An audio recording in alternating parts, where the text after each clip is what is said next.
a ver, los pájaros solamente no pueden volar cuando hay lluvia. Si nosotros observamos, cuando llueve los pájaros no vuelan. Y así hay un pájaro grande que lleva un paraguas y que va de alguna manera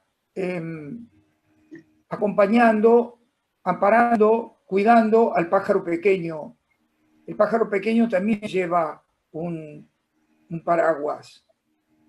Yo creo que la unión del corazón del pájaro grande con el ala del pájaro pequeño, que acá se ve en blanco, debiera verse en rojo. Lo que hace el pájaro grande, en definitiva, es ayudarlo al pájaro pequeño a que pueda volar y que sea libre, aún cuando hay lluvia. Y este es el significado de los paraguas. Bueno, gracias. Bien, María de Rodolfo. Rodolfo. Sí, sí, siempre Rodolfo genera emoción, así que acá estamos. Carlos Pinto, ¿sí? Fue la persona que diseñó esta obra, ¿sí? Y la cedió con muchísimo cariño y esmero para que la pudiéramos usar en una jornada de los años anteriores que tuvo que ver con este tema también. Sí, ustedes saben que las obras, perdón María Delia, ustedes saben que las obras en realidad las pinta el creador, pero las interpreta el que la lea la obra. He hablado con Pinto esto y Pinto me comentó que él, bueno, realmente se emocionó cuando yo le dije lo que yo interpretaba de la obra, ¿no? Pero creo que ese es el significado profundo que tiene esta obra. Gracias, gracias. Así es, así es. Bueno, vamos a arrancar con una viñeta, ¿sí? Una viñeta es una expresión en primera persona, ¿sí? De una persona que está padeciendo algo, en este caso, lo siguiente, ¿sí? Florencia dice: yo no elegí ser cuidadora, tuve que asumir este rol porque así se dieron las cosas. Me encantaría tener una vida estable, normal, sin tanto peso, pero es así, es mi responsabilidad cuidar a mi hijo. Esto no me deja tiempo para nada, menos para mí. Es lo que me toca y nadie tiene por qué hacerse cargo de esto. Además, todos tienen sus cosas. Yo tendría que poder sola. Bien, esta es una viñeta que representa muchos de los discursos de personas que recién se inician en esto de los cuidados de una persona que padece esquizofrenia o algún otro trastorno mental grave, pero a veces perdura en el tiempo y tendríamos que ir trabajando en ello. Hay muchos componentes de esta viñeta, ¿sí? Que hablan del escaso autocuidado que debe tener una persona para poder hacer esta tarea, que es una tarea prolongada, costosa y exigente. ¿Cómo comienza todo? Una persona comienza a padecer síntomas de esquizofrenia. Empieza a necesitar apoyo y cuidado. Y ese cuidado termina recayendo sobre los familiares directos, ¿sí? No hay otra vuelta. Pero estos familiares directos se convierten en cuidadores, ¿sí? ¿Y qué significa ser un cuidador en esquizofrenia? Entonces, es ser una persona que brinda cuidados totales o parciales en forma de apoyo social voluntario, o sea, lo hace voluntariamente a otra persona que tiene un problema, en este caso de salud mental, y además tiene escasa autonomía. Esto es bastante importante, ¿sí? A la persona que se está ayudando es una persona que carece, ¿sí? De una autonomía plena, con mayor o menor grado de autonomía, pero carece de autonomía. Pero pongo persona grande, ¿sí? Porque a veces nos olvidamos de eso, incluso el propio cuidador a veces se olvida de eso y tiende a exigirse demasiado y a descuidarse como persona. Hay varios tipos de cuidadores. Según el grado de responsabilidad, el cuidador puede ser un cuidador principal, primario o directo, o un cuidador indirecto o secundario. Las personas que se encargan todos los días, todo el día, ¿sí?, de esta problemática son cuidadores principales, ¿sí? Aún así, tenemos que rescatar que hay otro tipo de cuidadores, que son los cuidadores indirectos o secundarios, que son muy importantes, especialmente en la red que vamos a tener que ir empezando a armar. También, según la remuneración, hay cuidadores formales e informales, ¿sí? Hay cuidadores que se han formado para brindar estos tipos de cuidados y además están remunerados por eso, ¿sí? Y hay cuidadores que además de no estar remunerados, no están formados o capacitados. Esto lo vemos acá más abajo, el grado de capacitación. Personas para cuidar que están capacitadas y personas que no lo están. Por otro lado, según el tipo de vínculo, puede ser familiar o no familiar, y según el sitio donde se desempeña, lo hace en el domicilio, lo hace en una institución. Acá vamos a estar dirigiendo esta charla a cuidadores principales, primarios o directos, informales, familiares, no capacitados específicamente para eso, y domiciliarios. Entonces, esta persona que de golpe, y no por su propia voluntad, sino porque le tocó hacerlo, se convierte en un cuidador familiar, ¿sí?, responde a esta exigencia de cuidados, brindando cuidados y apoyo social.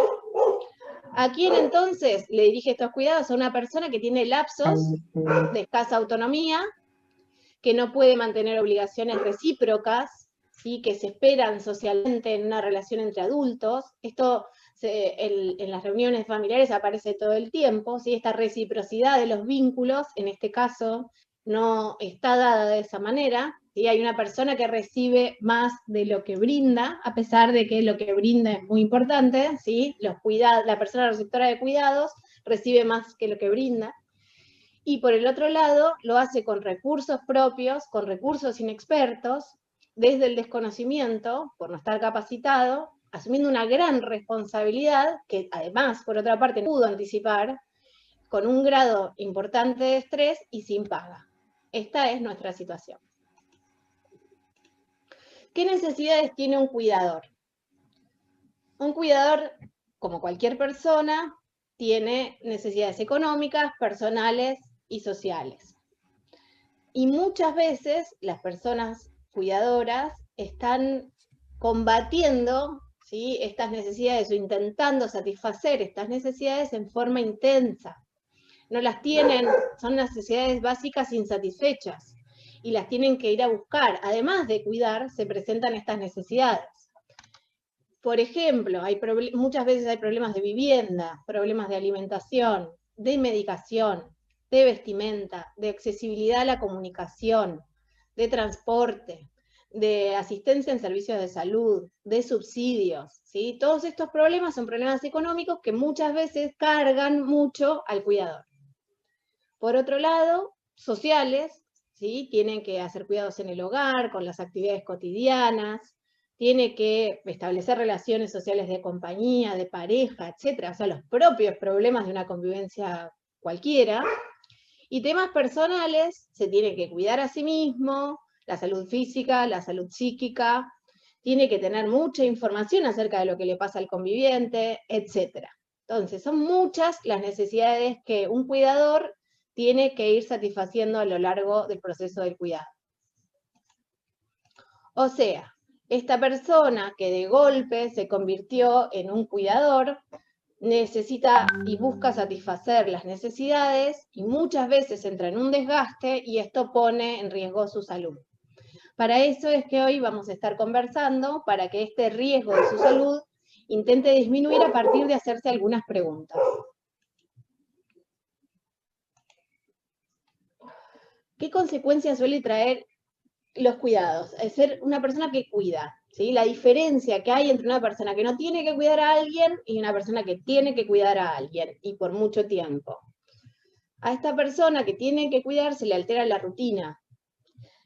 De alguna manera, a lo mejor solía ser una persona independiente, que estudiaba, trabajaba, llegaba a su casa y cuidaba a su familia, y ahora se le anexan una serie de actividades que no tenía previstas.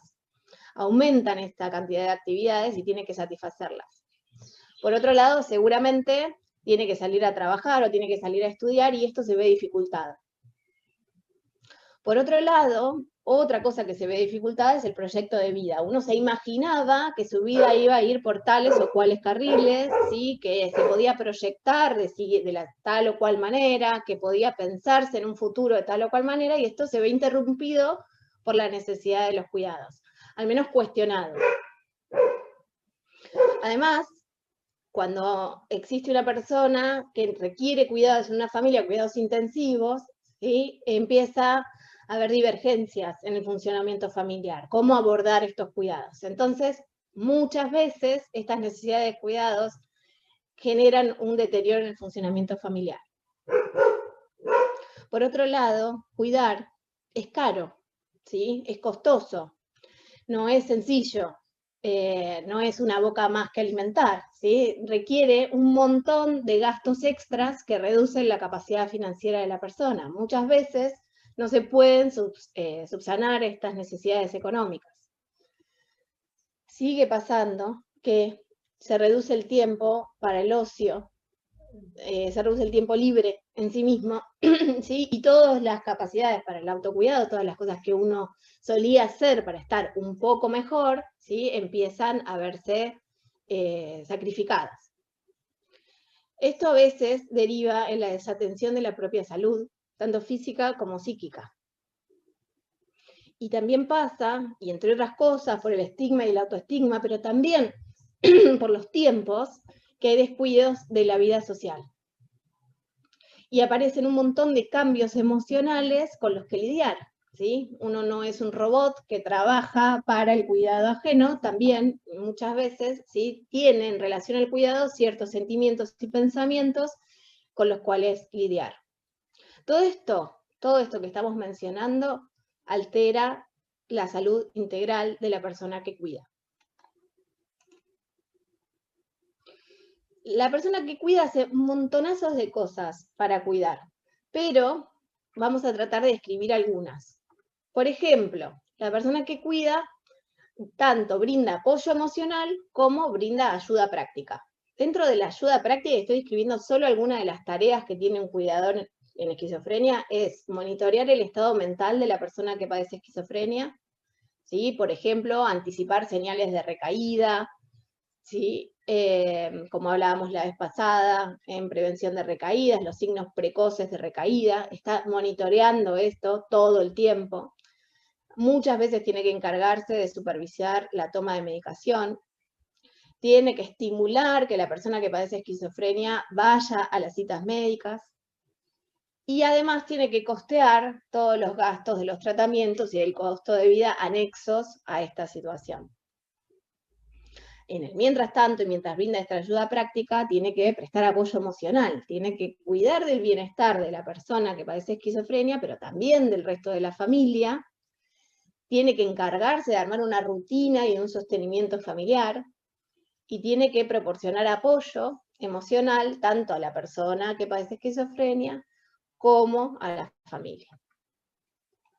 Estos son todos cuidados anexos por el hecho de tener en la casa una persona que padece esquizofrenia.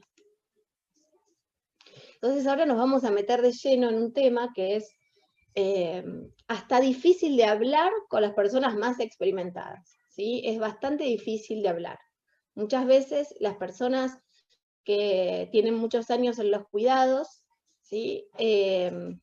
Entendieron a los cuidados como una obligación, los incorporaron a su vida cotidiana y ya dejan de hablar mucho de todos los sentimientos que le provoca el hecho de ser un cuidador permanente y durante mucho tiempo.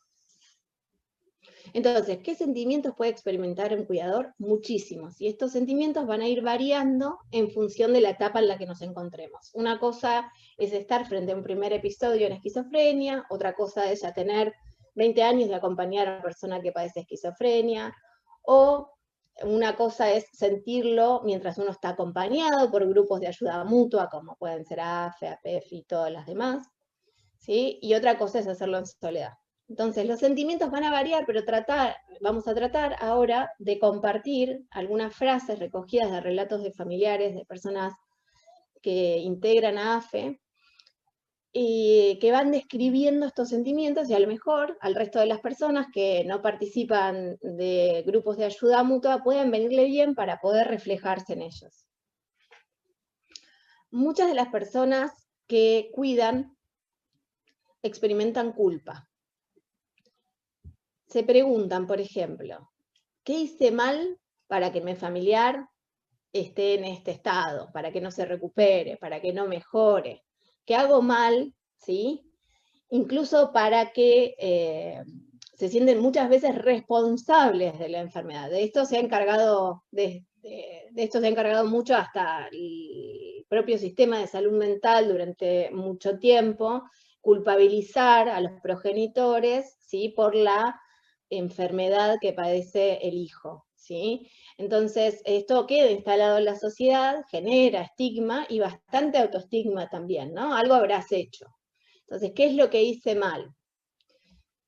Alguien cuenta de esta manera y dice, pensé que era una adolescencia tardía, siempre fue bueno y obediente, nunca se había rebelado.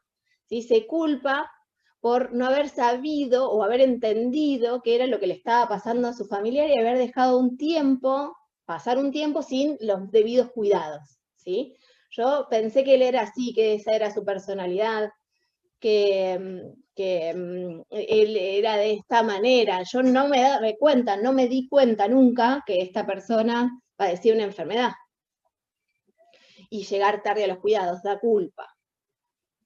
Por otro lado, otras personas se hacen responsables, ¿sí?, y sienten culpa por no haber podido encontrar algo que al familiar con esquizofrenia le interese, ¿sí?, por no haber podido hacerlo feliz. Esto ha surgido bastante, y bastante seguido, ¿sí?, donde el familiar, el cuidador directo, primario, se hace cargo de la no felicidad del familiar, ¿no? Soy la madre y no pude hacerlo feliz. Y muchas veces, ¿sí?, muchos de estos sentimientos también están apoyados en algunos, vamos a decirlo de esta manera, falta de integración entre la información, ¿sí?, que hay disponible acerca de la esquizofrenia y lo que uno siente como familiar de un ser querido, ¿no? Por ejemplo, las personas que padecen esquizofrenia pueden ser personas que no disfruten de las cosas que hacen, que no vivan la emocionalidad como las personas que no padecen esquizofrenia. Estos son síntomas propios de la enfermedad, síntomas negativos de la enfermedad, y nosotros a veces estamos esperando ver que el otro disfrute tal cual uno disfrutaría, que el otro disfrute tal cual un par disfruta, ¿sí? Y no terminan disfrutando ni siendo felices de la misma manera, ¿sí?, que uno lo espera. Entonces, esperarían esa resonancia afectiva que a veces no está dada porque la enfermedad no lo permite. Ahora, esto no quiere decir que la persona no vaya a ser feliz, no quiere decir que la persona no vaya a disfrutar, sino que la modalidad en que lo hace es diferente y la resonancia afectiva que uno recibe no es la esperada socialmente. Por otro lado, otras personas dicen, está así porque lo exigí de más, ¿sí? Sienten culpa por haberlo exigido demasiado y haberlo expuesto a situaciones de estrés, ¿sí?, que hicieron que se desencadene un brote, por ejemplo. O al revés. Es así porque lo sobreprotegimos. Es así porque no puede hacer tal o cual cosa porque lo sobreprotegimos. Bien, si bien todo esto es cierto, la sobreexigencia existe y la sobreprotección existe, el hecho de que la persona que está siendo cuidada requiera, ¿sí?, de este planteo, por ejemplo, muchas veces tiene que ver con que la persona que padece esquizofrenia no puede responder a las demandas, ¿sí?, sociales, a las demandas culturales, ¿sí?, a las demandas que este grupo pide, ¿sí? Entonces uno se encuentra a veces exigiendo de más, o uno se encuentra sobreprotegiendo de más, porque del otro lado no encuentra la respuesta que espera. Por otro lado, otras personas dicen, me siento culpable de no saber actuar en algunos momentos, ¿sí? Y eso es cierto. Porque ya vinimos diciendo que el cuidador del cual estamos hablando es un cuidador no capacitado, ¿sí? Es un cuidador que no sabe cómo tienen que hacerse las cosas, y muchas veces se les pide, de hecho también esto sucede en el sistema de salud, se les pide que respondan de una manera que no conocen, ¿sí? Uy, señora, ¿cómo lo trajo tan tarde? Usted tendría que haberlo traído más temprano, ¿sí? Uy, se le pasó esto, pero no se dio cuenta que se estaba brotando. Pero ¿cómo nos llamó a la ambulancia en ese momento y lo dejó pasar y usted terminó en una situación como la que está? Bueno, siempre existe, ¿sí?, también del entorno, una exigencia del cuidador primario, informal, no capacitado, que sobrepasa las posibilidades que esta persona tiene por escaso entrenamiento. Incluso las personas entrenadas muchas veces no saben cómo actuar en algunos momentos. Esto en relación a la culpa, y hay mucho más, pero estamos tratando de hacer un registro, ¿sí?, claro, de experiencias que puedan generar en el resto de las personas que no pertenecen o no participan de grupos de ayuda mutua, ¿sí?, esta posibilidad de expresarlo. Con relación a la impotencia y a la frustración, podemos decir que algunas personas piensan, ¿por qué yo no puedo llegar a ella o a él? ¿Por qué no puedo llegar? ¿Bien? Se atribuyen nuevamente incapacidades que a lo mejor pueden llegar a tener que ver también con la enfermedad, ¿sí? Muchas veces uno no puede llegar porque no comprende lo que al otro le pasa, uno no puede llegar porque no sabe qué es lo que le pasa, y el que recibe esta información tampoco sabe qué hacer con eso, ¿sí? O algunas personas se frustran o sienten impotencia cuando dicen, la medicación no parece funcionar. ¿Cuánto tiempo más estará en este estado? ¿Cuánto tiempo más va a tener que estar internado? ¿Yo en algún momento voy a tener una vida normal y sin sobresaltos? Muchas veces entonces aparece impotencia y frustración cuando los cuidados disponibles que hay, inclusive de los sectores especializados, no terminan resolviendo completamente la problemática. Esta es una problemática difícil, ¿sí? Dar con la medicación indicada, con los tratamientos adecuados, con la asistencia adecuada, muchas veces lleva un tiempo que uno no sabe cuánto va a ser y genera también incertidumbre. Y esto de volver a tener una vida normal y sin sobresaltos es un deseo enorme que uno tiene de que esto se pase, ¿sí?, se borre, que no exista más, que no tenga que ser de esta manera. Pero todos saben que en algún momento, ¿sí?, esto del brote, de la recaída, puede llegar a existir. Entonces es muy importante ir capacitándose en anticipar las recaídas. Otras personas dicen, el sistema de salud no ayuda, yo no veo mejoras, esta enfermedad me frustra. Y sí, muchas veces es una enfermedad frustrante, ¿sí?, porque las respuestas que encontramos nosotros son pocas, ¿sí?, y la esquizofrenia no tiene cura, pero sí tiene muchas posibilidades de que con un tratamiento adecuado y un acompañamiento adecuado, ¿sí?, se logre ir controlando la manera en la que uno la afronta. Otras personas sienten indignación. Se preguntan lo siguiente, ay, ¿cómo puede ser que este hijo mío piense esto de mí?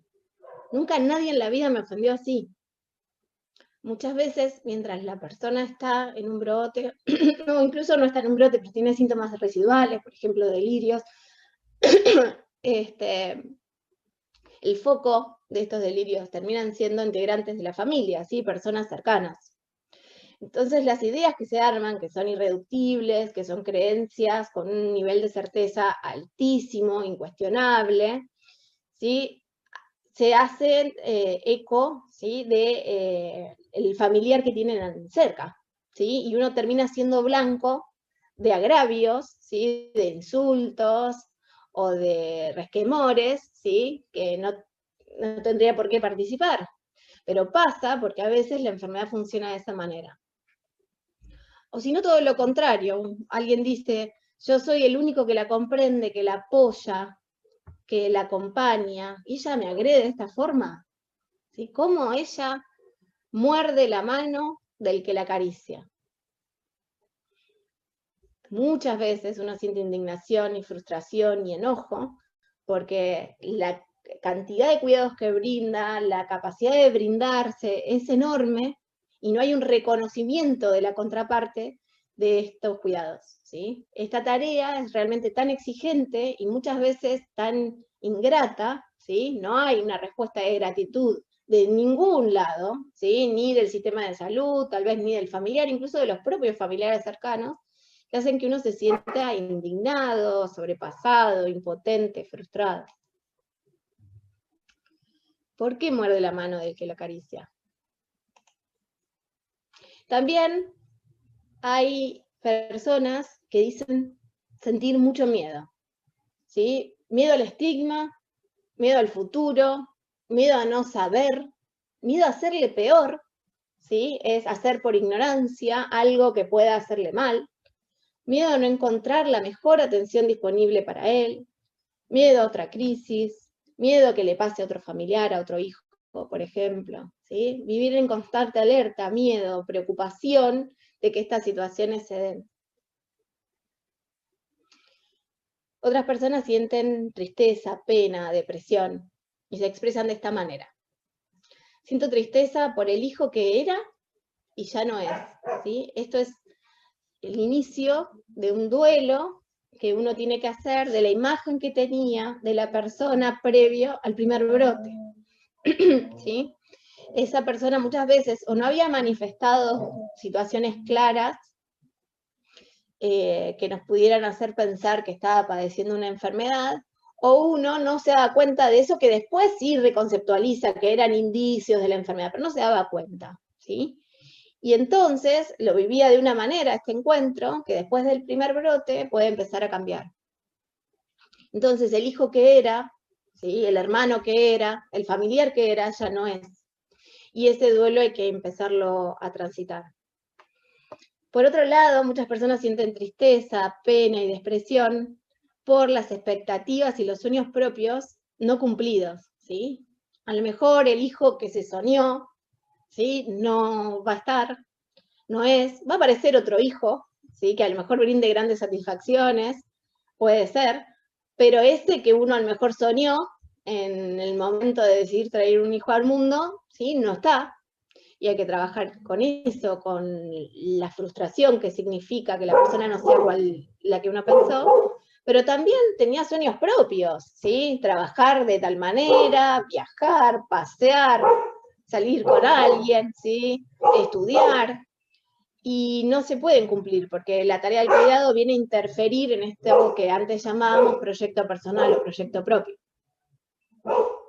Otras personas dicen lo siguiente, y reflexionan de esta manera, y dicen, en el vínculo es donde germinan momentos y recuerdos felices, pero él no quiere vínculos ni con la madre ni con el padre.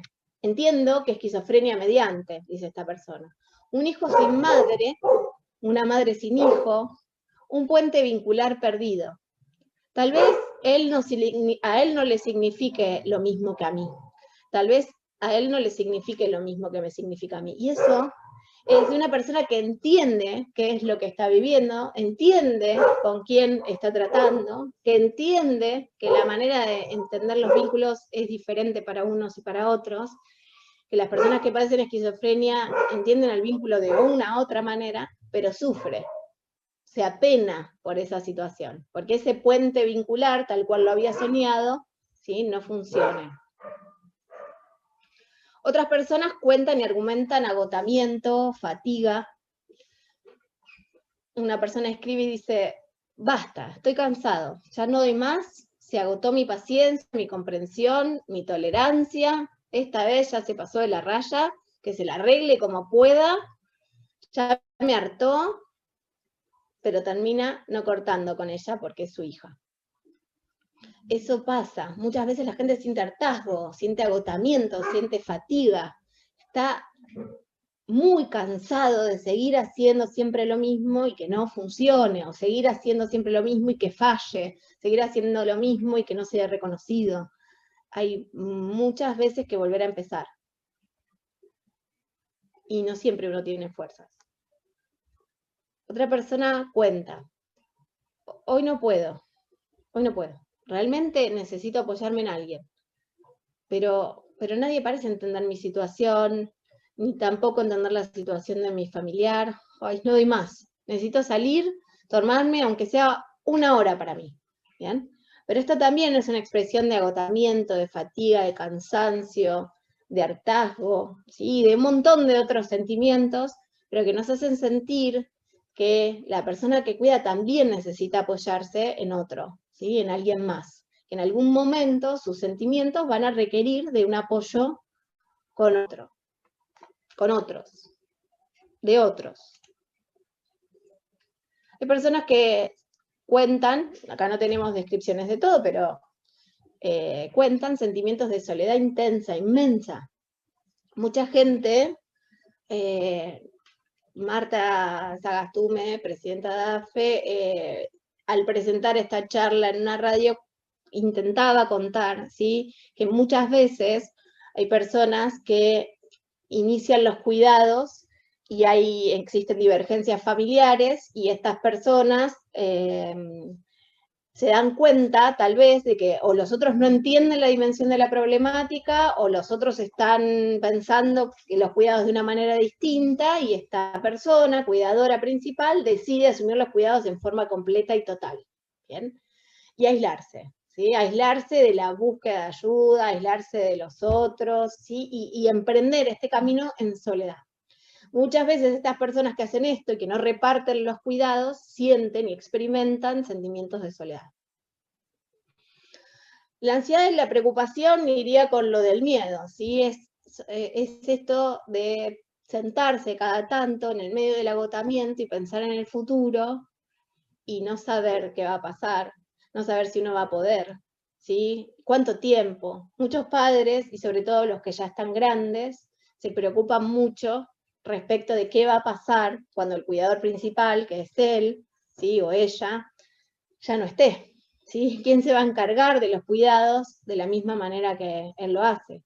Esto es una pregunta que aparece casi siempre y sobre todo cuando la persona ya ha pasado los 50 o 60 años y empieza a pensarse en un tramo de la vida que admite la muerte propia. Por otra parte, algunas personas sienten vergüenza.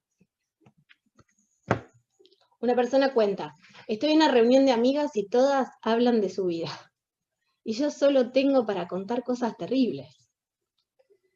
Y siente vergüenza porque no puede ser parte de ese círculo social como cualquier otro que trae condimentos chistosos, divertidos, ¿sí? Agradables. ¿Sí? Hay momentos del cuidado donde uno no tiene nada lindo para contar, nada agradable para contar, nada bueno para aportar, solamente tiene problemas para contar y aportar. Y a veces algunas personas sienten vergüenza por eso. Otras personas pueden sentir vergüenza por los comportamientos fuera de lo normal que puede llegar a tener su familiar, porque tienen que llamar a la ambulancia, porque tienen que llamar a la policía, ¿sí? Hay gente que siente mucha vergüenza por eso que está pasando, muchas veces es vergüenza ajena. Otras personas sienten rabia, bronca, enojo, y la mayoría de esa rabia, bronca, enojo, en general tiene que ver o con que el otro no reconoce los cuidados, o con que la sobrecarga es inmensa y uno no querría vivir así. Otros sienten incredulidad, que este es un lindo sentimiento interesante, ¿sí? Porque pasa en muchos cuidadores, ¿sí? Y sobre todo los cuidadores que se alejan de los cuidados, ¿sí?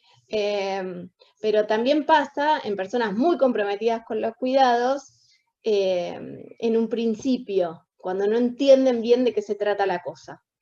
Entonces, esta persona cuenta, yo convivía con mi hermano cuando tuvo su primer brote. Empezó con comportamientos obsesivos y repetitivos. Y yo pensaba, ay, no puede ser que diga esto. ¿No se da cuenta de que esto no tiene sentido? Parece un chiste, pero ni siquiera se ríe, o sea, no está haciendo un chiste. Entonces, muchas veces uno no quiere creer que eso es un síntoma de la esquizofrenia, ¿sí? Y tiende a pensar que es un comportamiento maladaptativo, lo que fuese, incluso una pavada, un chiste, ¿sí? Dice pavadas, ¿sí? Dice chistes, me quiere manejar. Bueno, son cosas que suceden frecuentemente, muchas veces por desconocimiento de la situación.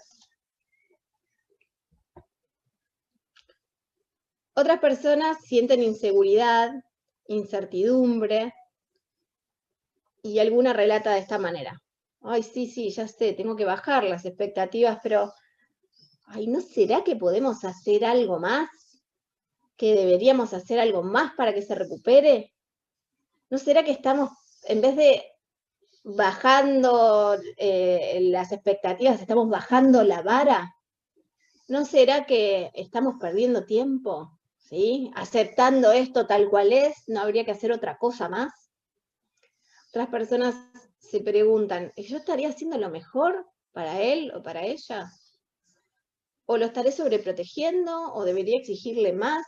Bueno, uno está inseguro muchas veces en sus pasos, no sabe si lo está haciendo bien, si no, qué conviene, si aflojo acá y esto es terreno ganado para el otro, si exijo más y el otro no puede. Bueno, esta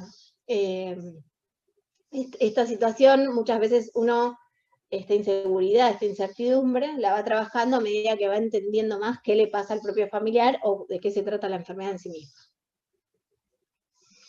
Otras personas sienten satisfacción, amor y orgullo, ¿sí?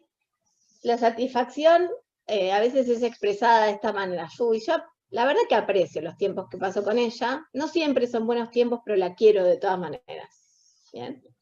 Expresiones de amor, hay múltiples, ¿sí? No pude recogerlas porque en ese momento, cuando hicimos la recolección de esta información, los sentimientos negativos priman muchas veces, porque son muy emergentes y son necesarios de ser compartidos, pero es claro, ¿sí? Que por suerte la mayor parte de las personas termina sintiendo tanto amor por el familiar, que es lo que abastece los.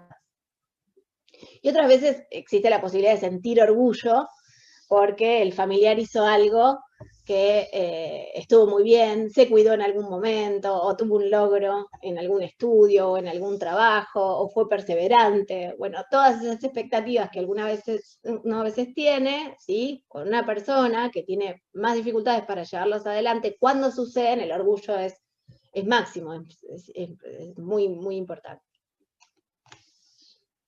Y muchas veces arranca la gente el orgullo, yo no lo puedo creer, pero mi hijo, Vamos a hacer ciertas aclaraciones. Lo anterior, ¿sí? Los anteriores son ejemplos, pero es importante saber que son ejemplos que a veces son disparadores para que uno pueda ir expresando o haciendo sintonía con emociones de otros. Y lo que sí cabe aclarar es que no hay emociones correctas ni incorrectas. Que no está bien sentir tal cosa y no sentir tal otra, ¿sí? La emoción es una emoción, uno siente lo que siente, lo importante es que uno pueda reconocerlo e identificarlo. Todo lo que se siente es normal y forma parte de la experiencia de ser un cuidador. Nadie puede sentirse además avergonzado por sentir lo que siente, o culpable por sentir lo que siente, ¿sí? O aterrorizado por descubrirse sintiendo enojo, o lo que fuese, porque ahí le sumamos un problema nuevo a la situación, ¿sí? Nosotros, si abrimos el espacio para que la gente piense en sus emociones y entienda que son emociones compartidas, ¿sí? Nos va a permitir hacer lo que se llama normalización, ¿sí? Que uno salga de esa caverna en la que se encuentra aterrorizado por sentir lo que siente y pueda compartirlos con otros. Y después elaborar el sentimiento, porque cuando los sentimientos se cronifican, ¿sí? Traen más problemas. Y también, como les decía al principio, estos sentimientos y sus orígenes pueden ir variando a lo largo del tiempo. Hay diferencias entre las personas que recién comienzan el proceso de cuidar y aquellas que tienen más tiempos de cuidado. ¿Hasta aquí todo bien? Necesito que alguien me lo diga.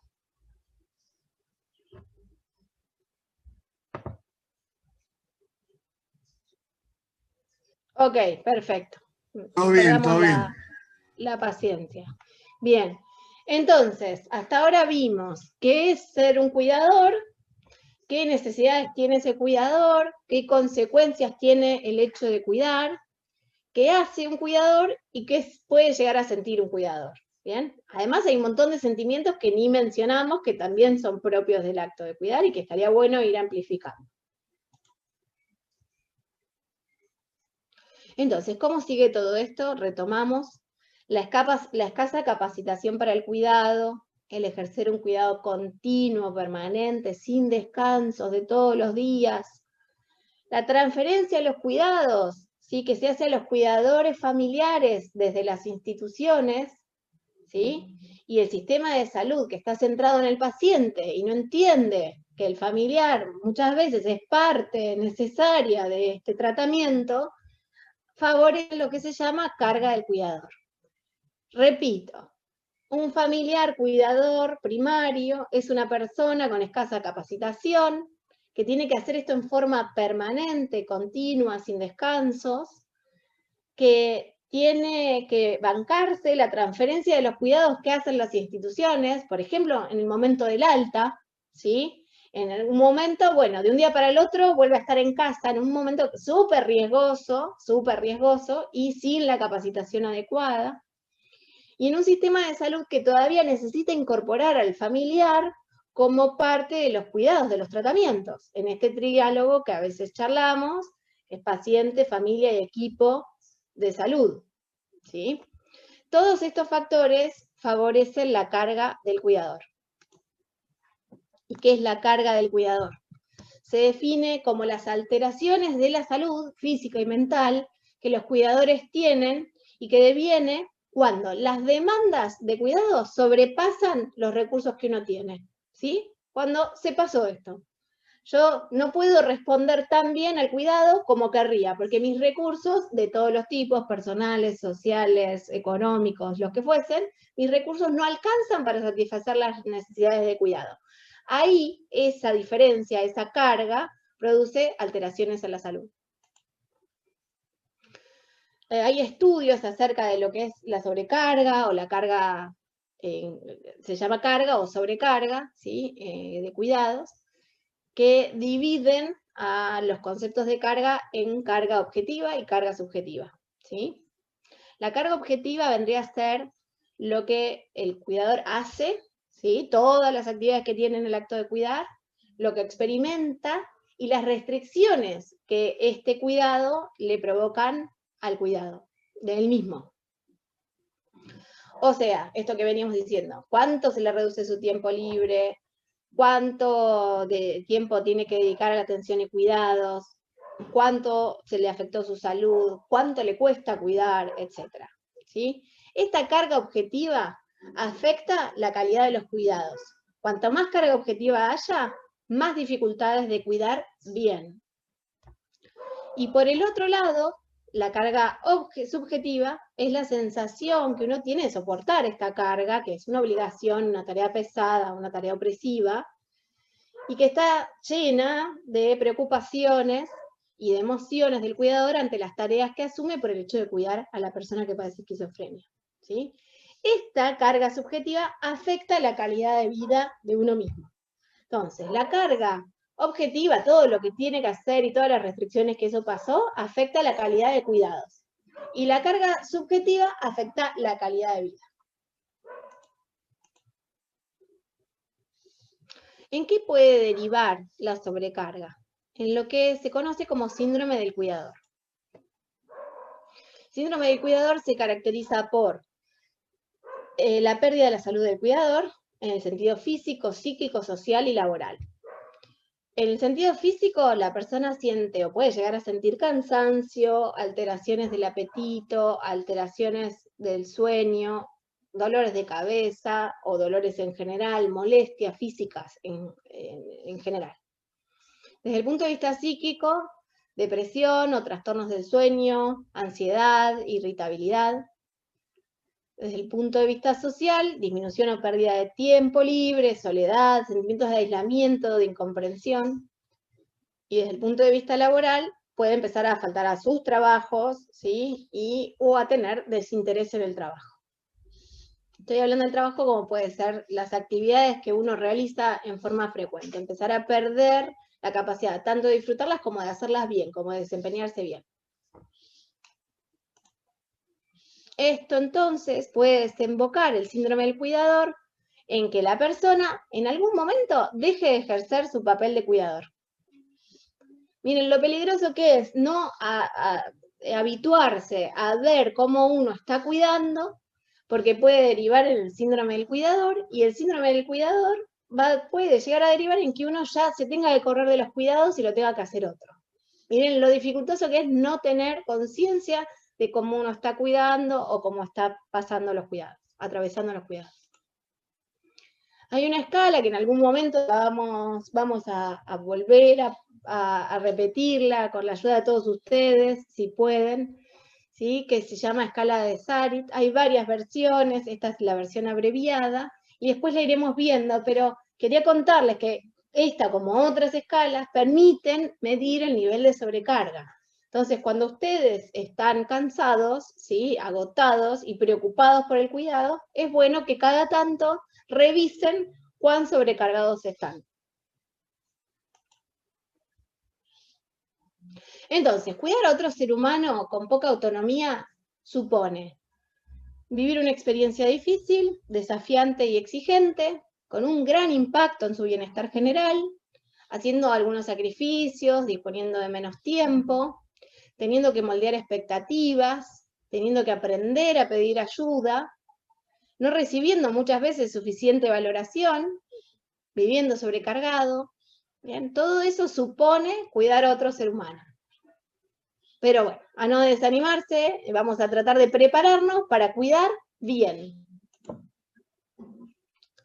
Ahora, acá una frase que muchas veces resulta culpabilizadora, que es: siempre se dice que nadie puede cuidar a otro si no se cuida a sí mismo. ¿Sí? El ejemplo de los aviones, donde todo el tiempo nos instruyen a que nadie le puede poner la mascarilla a otro si no se puso la mascarilla primero.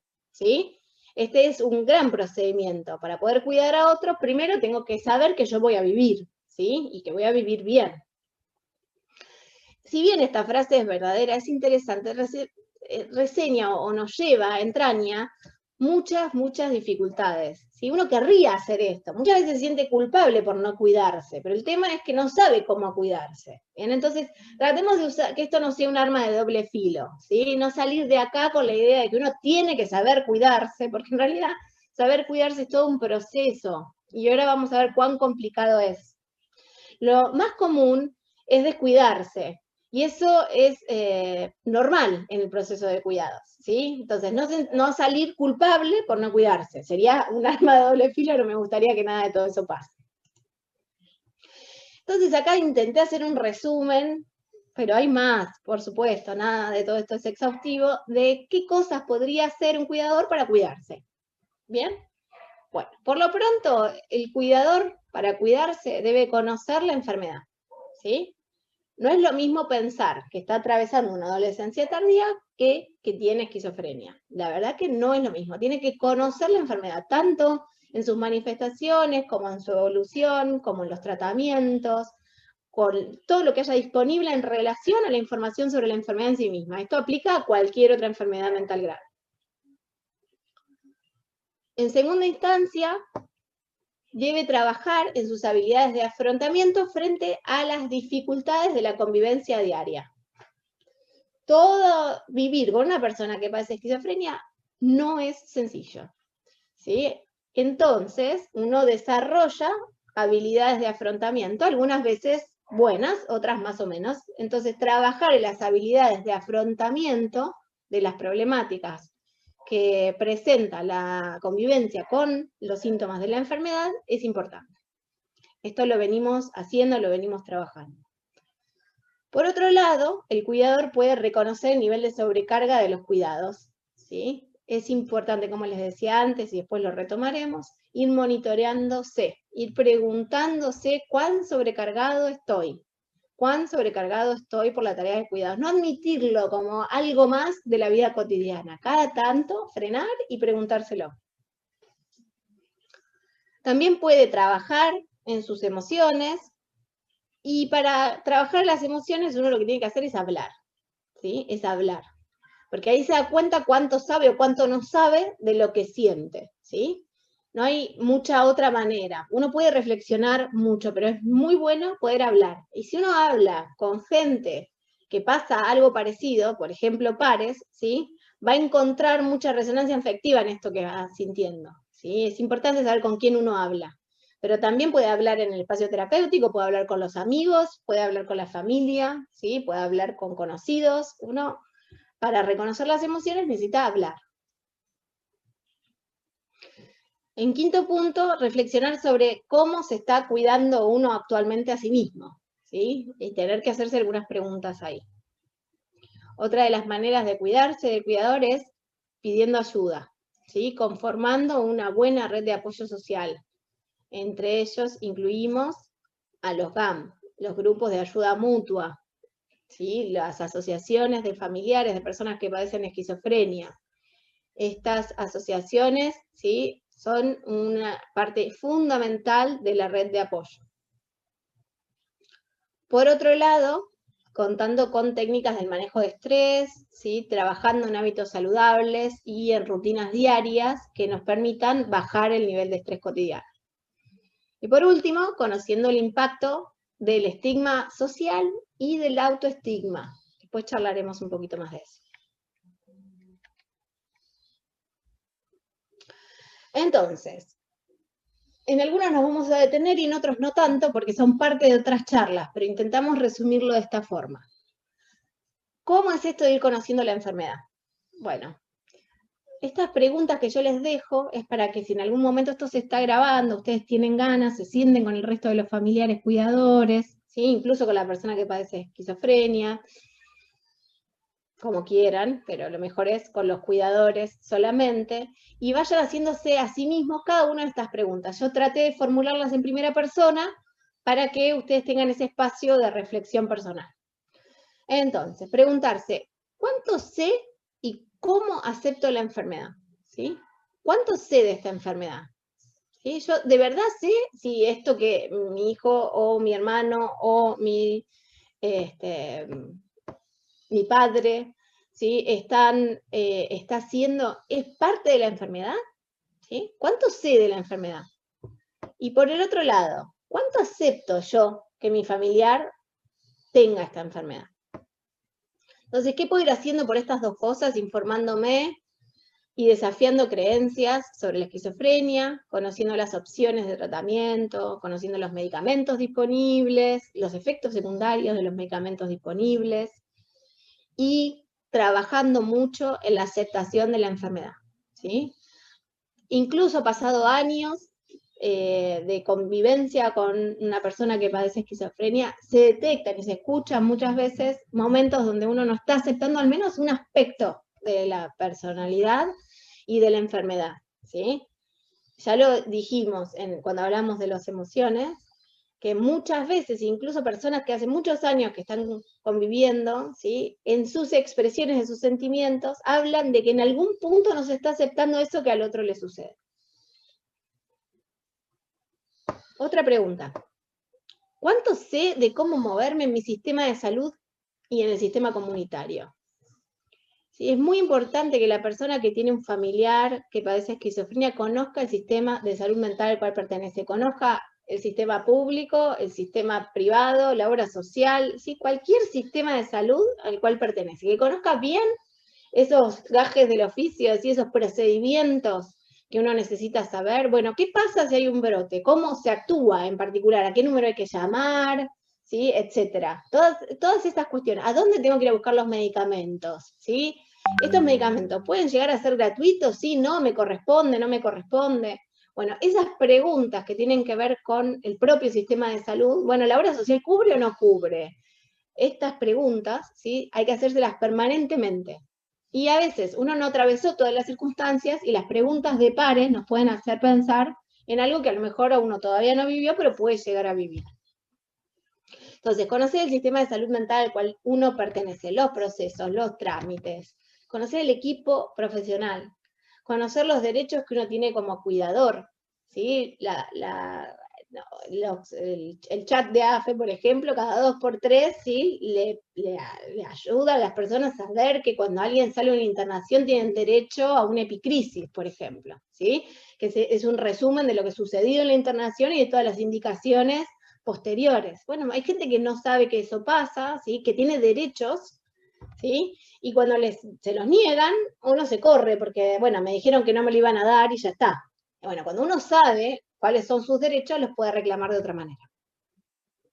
Por otro lado, algo que hay déficit, no solo de la familia, pero sí del sistema en sí mismo, es de cuáles son aquellos recursos comunitarios, residenciales, económicos, laborales que hay en este país, en esta ciudad, en esta provincia, ¿sí? Para ayudarnos a nosotros como familia a que nuestro familiar pueda trabajar, a que nuestro familiar pueda estudiar, a que nuestro familiar pueda ir a un hospital de día, a que nuestro familiar vaya a algún centro de estimulación, ¿sí? A un taller protegido. Bueno, conocer todos los recursos que hay en la zona de asistencia, ¿sí? Por ejemplo, mucha gente no sabe de la existencia del certificado único de discapacidad ni cómo se gestiona, ¿bien? Y todos los beneficios que eso puede llegar a tener. Entonces, conocer la enfermedad no es solamente los síntomas, hay mucho más, ¿sí? Y ir conociendo la enfermedad es la manera que uno tiene, una de las maneras que uno tiene de cuidarse. 2. Trabajando en las habilidades de afrontamiento frente a las dificultades de la convivencia cotidiana con la enfermedad. ¿Bien? Entonces, empezar a preguntarse, ¿cómo manejo yo los comportamientos problemáticos? ¿Sí? ¿Qué pasa cuando hay intentos de suicidio? ¿Qué pasa cuando hay falta de adherencia? ¿Qué pasa cuando hay una recaída? ¿Qué pasa cuando hay consumo de sustancias? ¿Qué pasa cuando hay síntomas negativos? ¿Qué pasa cuando hay delirios y alucinaciones? Bueno, ¿cómo yo o cuán habilitado estoy? ¿Cuántas estrategias de afrontamiento tengo para convivir con esas manifestaciones? Por otro lado, ¿analizo yo mis expectativas? ¿Estas expectativas que tengo de lo que le pase a mi familiar son realistas o en realidad lo estoy estimulando excesivamente? Porque todo el tiempo nos piden que las expectativas sean realistas, ¿sí? Y muchas veces no revisamos ni conocemos cuáles son nuestras verdaderas expectativas. Entonces, sentarse a pensar, ¿qué estoy esperando? Y esto es, lo estoy sobreexigiendo, lo estoy sobreprotegiendo, ¿sí? Es una tarea que uno tiene que hacer para cuidarse.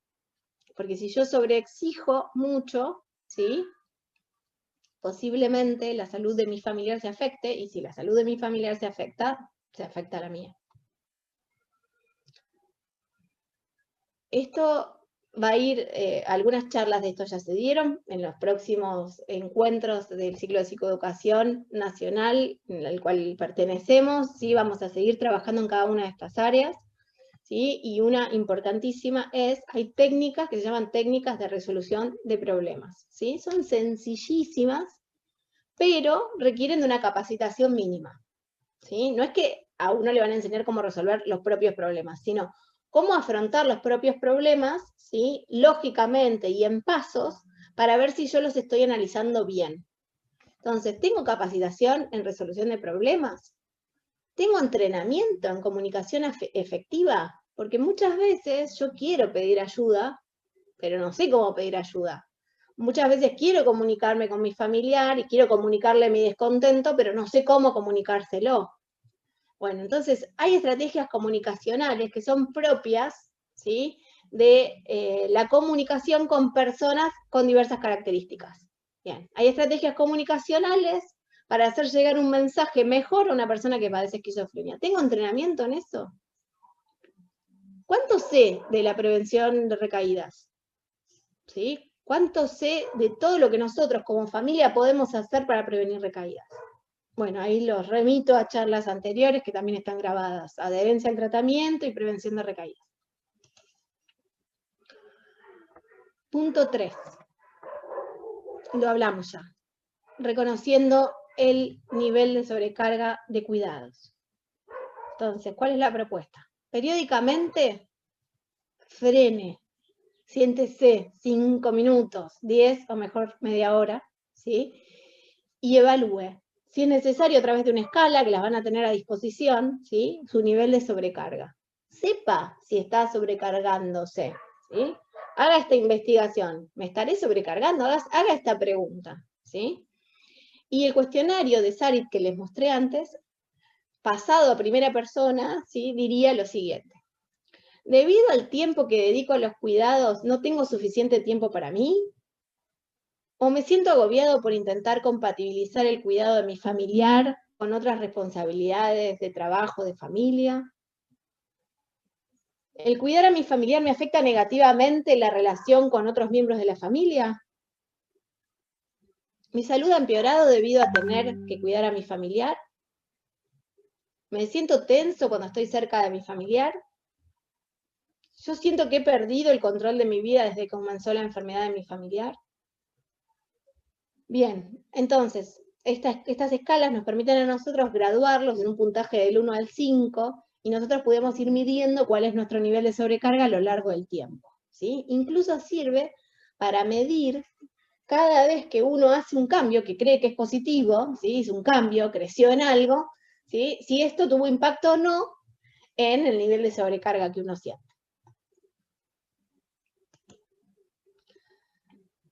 4. Trabajar con las emociones, ¿sí? Conversando con otros.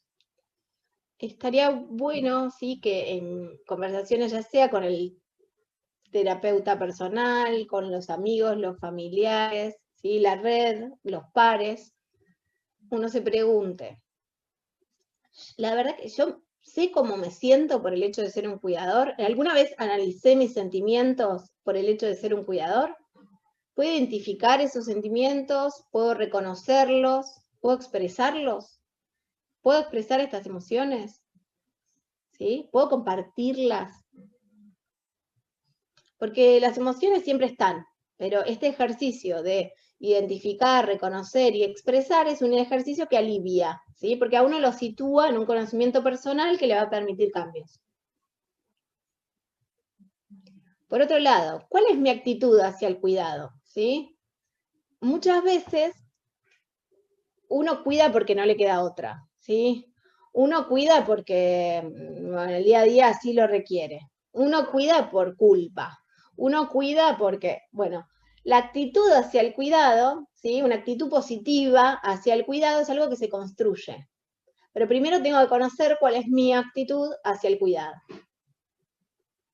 Y esto se hace preguntándose qué significa para mí cuidar a una persona que depende, etcétera. ¿Sí? Hay muchas otras preguntas que uno puede ir haciéndose para identificar cuál es la actitud propia frente al cuidado. Y de nuevo, normalicemos cualquiera de las emociones que uno tenga, incluso las actitudes que uno tenga frente al cuidado, son normales, ni correctas ni incorrectas, normales. Y también varían con el tiempo, con la capacidad de expresión que uno tenga cada uno, pero lo importante es poder reconocerlas, identificarlas y expresarlas para poder elaborarlas.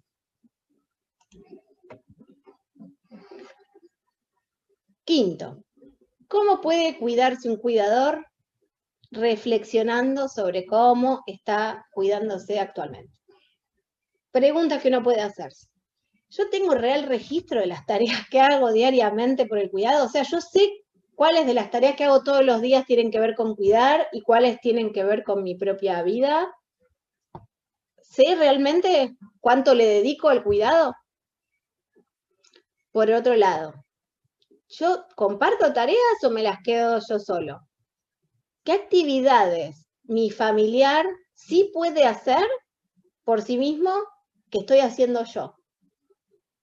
Esto pasa un montón de veces y especialmente en los estilos sobreprotectores de cuidado, ¿sí? Donde se supone que el otro puede hacer muchas menos cosas que las que hace. Entonces estaría bueno poder hacer un listado de las actividades que uno hace de cuidados y reflexionar sobre cada una de esas, cuáles podría compartir, incluso con la persona interesada, ¿sí? Pero puede hacer la cama, puede lavar los platos, ¿sí? Puede cocinar, o podemos cocinar juntos, podemos lavar los platos juntos, porque a lo mejor no tiene iniciativa y no los hace solo, pero puede hacerlo en forma acompañada. Bueno, ver cómo ir repartiendo esos cuidados, incluso con la persona que padece esquizofrenia.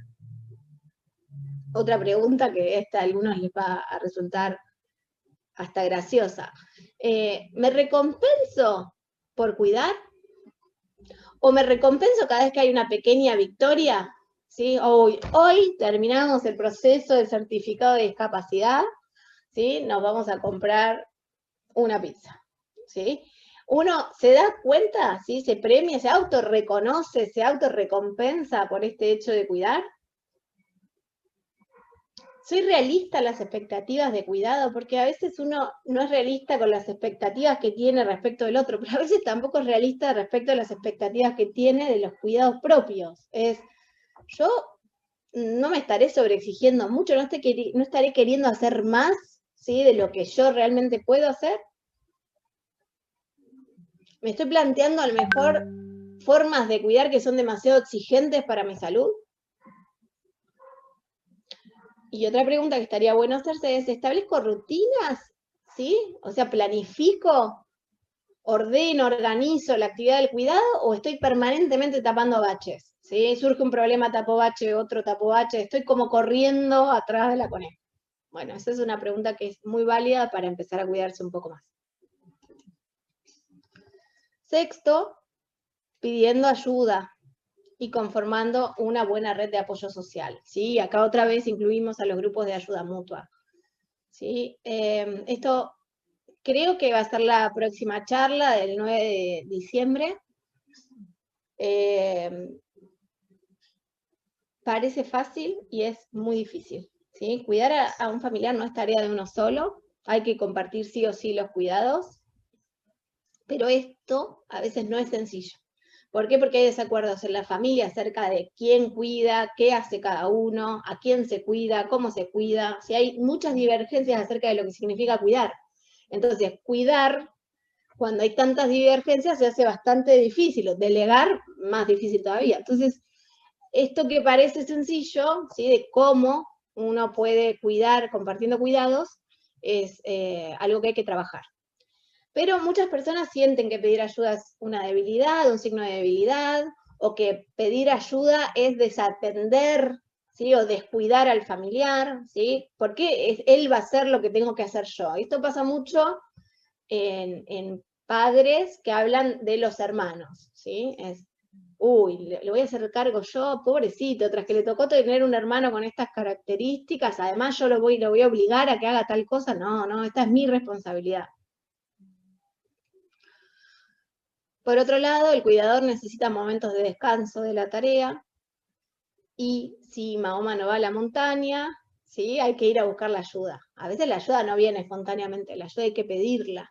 Y ese ejercicio de pedir ayuda, primero aceptar que uno la necesita, segundo formular el pedido, y tercero comunicarlo, es un proceso súper difícil, y eso es lo que vamos a charlar el próximo encuentro. Otra pregunta es, ¿yo participo de reuniones y actividades grupales con pares? ¿Pertenezco a grupos de ayuda mutua? Esto es realmente vital para el autocuidado, ¿sí? Sentirse acompañado por personas que les pasa la misma cosa es importantísimo. Otra pregunta es, ¿logré establecer una relación de colaboración en el diálogo? O sea, ¿de verdad funciona en forma aceitada el hecho de equipo de salud, paciente, familia? ¿Sí? ¿Logré que eso sea una relación de colaboración? Bueno, hay que trabajar mucho en eso. Ya empezando a cerrar, ¿sí? Empezamos a charlar un poco de las técnicas que tienen que ver con el manejo de estrés, con los hábitos saludables y las rutinas. Y uno cada tanto, más vale seguido, tiene que preguntarse si duerme bien, si come bien, si se hidrata bien, si hace ejercicio. Y así como a veces esto de usted debe cuidarse a sí mismo resulta culpabilizador, ¿sí? A veces otros culpabilizan o atacan al cuidador diciéndole, pero no estás durmiendo bien, pero no consultaste por eso, pero no haces ejercicio, pero ay, mira cómo comes. Bueno, recibe esos consejos y uno se siente además más sobrecargado. Además tengo que pensar en hacer ejercicio. Bueno, no puedo, no tengo tiempo, no quiero, no tengo ganas, no encuentro un lugar. Bueno, hay un montón de explicaciones razonables de por qué uno a veces no hace esto. Ahora, hacer esto va a cambiar la calidad de vida y la calidad de los cuidados, ¿sí? Encontrar un espacio para esto va a mejorar tanto el cuidado que uno brinda como la propia calidad de vida. sépanse, personas que van a tener que hacer esta tarea durante un montón de tiempo. Cuanto más cuidados estén, más van a durar. Es también por el otro, no solo por uno mismo. Hago controles de salud, ¿sí? Muchas veces cuando uno está cuidando a otro, ¿sí? Descuida la propia salud, es muy fácil olvidarse de la propia salud. Me tomo descansos, mantengo alguna recreación, afición, interés personal, distracción. Me aíslo o cultivo relaciones personales. Manejo técnicas de estrés, como por ejemplo mindfulness, ¿sí? O alguna otra técnica de manejo de estrés que uno pueda llegar a tener para calmarse en los momentos de desesperación, en los momentos de saturación.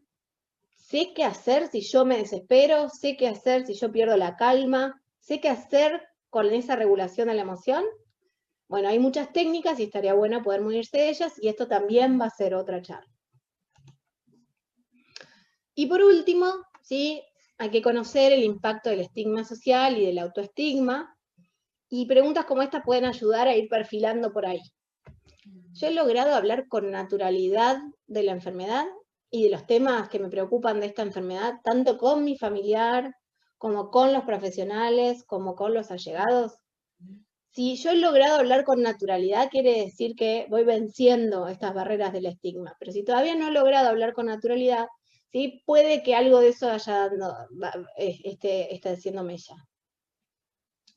No solo entonces uno afronta la necesidad de tener que aceptar lo que le sucede, sino también tener que afrontar los propios prejuicios personales y también los prejuicios sociales. El impacto del estigma es intenso, ¿sí? Así que hay que elaborar un poco la idea acerca de eso y cómo uno lo va a afrontar. Eso también va a ser otra próxima charla. ¿Qué podrían hacer las instituciones por los cuidadores? ¿Sí? O el sistema de salud en general, ¿sí? Desde el nacional hasta abajo. Bueno, primero considerar que los familiares son población de riesgo, ¿sí? Que también se pueden enfermar por el hecho de cuidar, además de por ser personas, pero por el hecho de sumársele la actividad de cuidador puede enfermarlos. Estaría buenísimo que se impulsen políticas públicas que contemplen esta problemática, que se incluya en el tratamiento general de la esquizofrenia a la familia, que se apoyen iniciativas psicoeducativas para aliviar la carga, que se estimule la participación en grupos de ayuda mutua. ¿Cuántos de ustedes se preguntarán, ¿y por qué a mí, el psiquiatra de mi familiar, no me dijo nunca que existían tales asociaciones? ¿Sí? Bueno, ¿por qué no está realmente difundida esa indicación? Así como se indica la risperidona, indicar familiar, usted vaya y hable con pares. No. Son búsquedas medio internas a veces las que uno hace. Por otro lado, capacitar a los profesionales de la salud mental en la detección de la carga de los cuidadores, ¿sí? Que eso también sea una tarea de los profesionales de salud mental, ir a buscar el problema en las personas que cuidan, porque es un problema frecuente, porque si el que busca lo encuentra y lo tiene que trabajar y ayudar. Entonces, gracias por participar de este ciclo de Psicoeducación Nacional de AFE, y esperamos que esta imagen, que es bastante desalentadora, pero que describe mucho la situación del cuidado, ¿sí? Vaya disminuyendo en función de todo lo que vayamos pudiendo hacer entre todos en forma compartida.